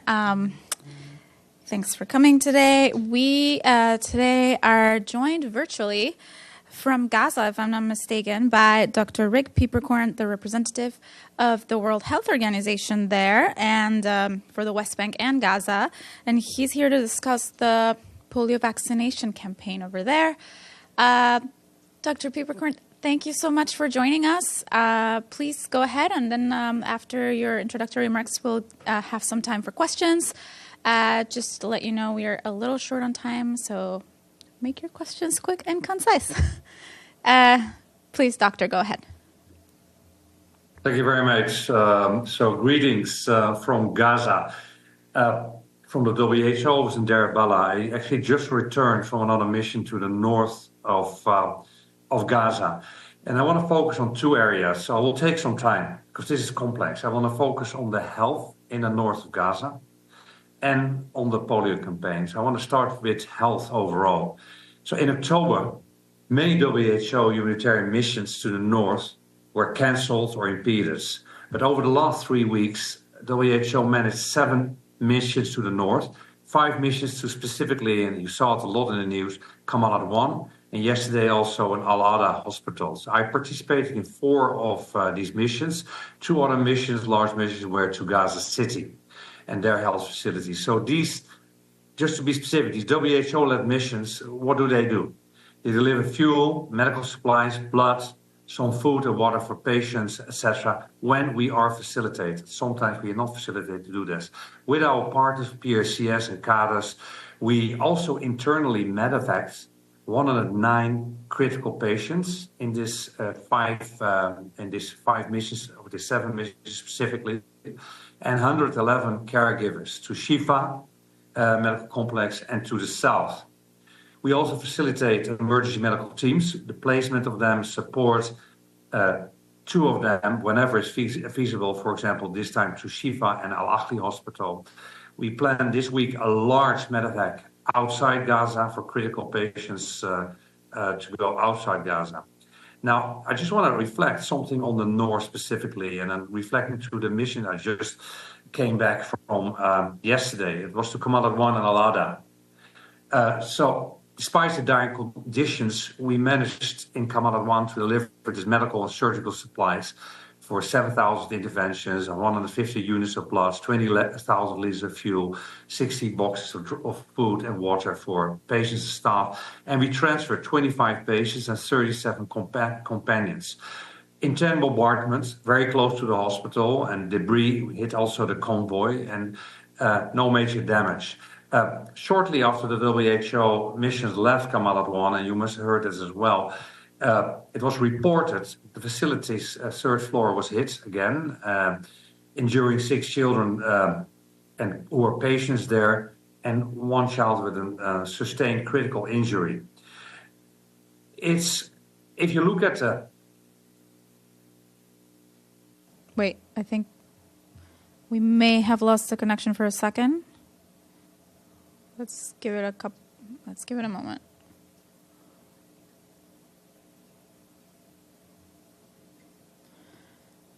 Yeah, we may, okay. Well, this is what happens when you're connected from such a remote location in wartime. We'll see if we can get him back. We'll try. He's in Gaza, yes.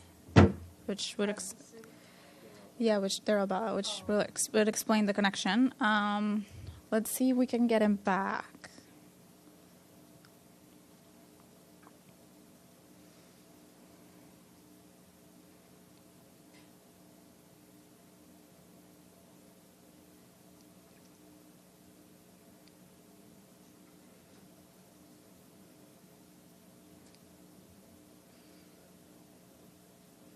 Okay, he's reconnecting.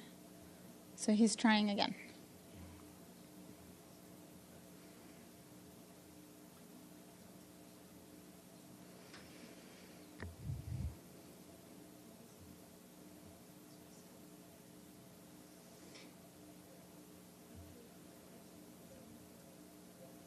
Okay, I see. Okay, we have you back.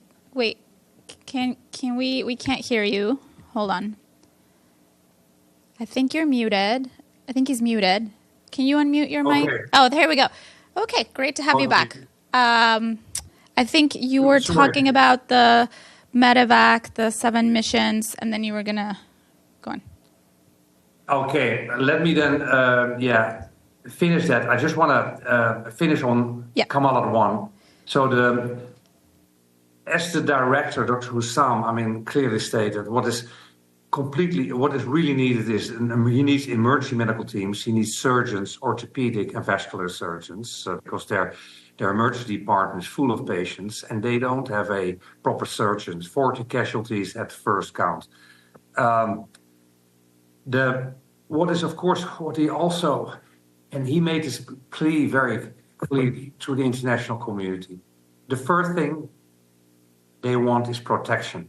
Protection of the hospital. The second point he wanted, WHO comes regularly with fuel, medical supplies, blood, food for staff and patients. So after Al-Adwa, a couple of blocks down the road, horrible conditions, roads, destruction, there's Al-Ada Hospital. We managed to reach there and we transferred 5 patients as well there and 5 caregivers. The same problem with that hospital, and this was actually really sad because in this hospital we were not facilitated to bring in medical supplies, surgical supplies and medication.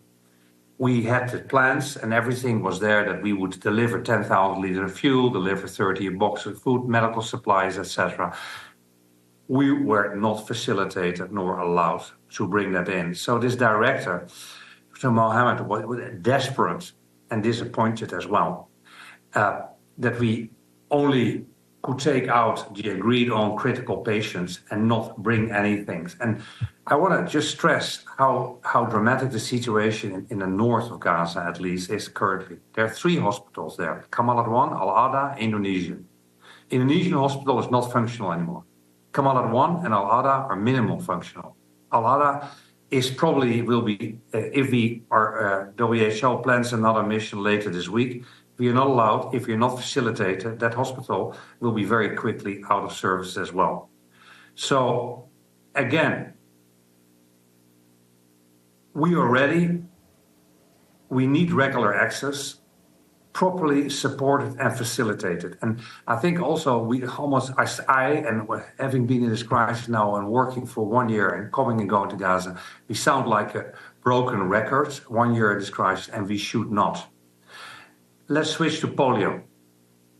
So just to remind everyone what the campaign was about. I wanted to start with health because, of course, health overall is what it's all about. And polio is an important component of this. So the campaign aimed to vaccinate an estimated 592,000 children almost under 10 years of age with a second dose of the novel oral polio vaccine type 2. And vitamin A is also co-administered in this rounds to help boost overall immunity among children between the ages of 2 and 9 years of age. We had, and that's successful implementation of this first round and the first 2 phases of the second round in central and southern Gaza, where we have a coverage of over 95%. Both in polio vaccination and vitamin A. Now, the campaign in the north, you probably might recall, just started 3 days ago, the 2nd of November. It was postponed from the 23rd of October due to the lack of access and assured comprehensive humanitarian policies, and also because of the intense bombardment, the mass evacuation orders from the north, etc.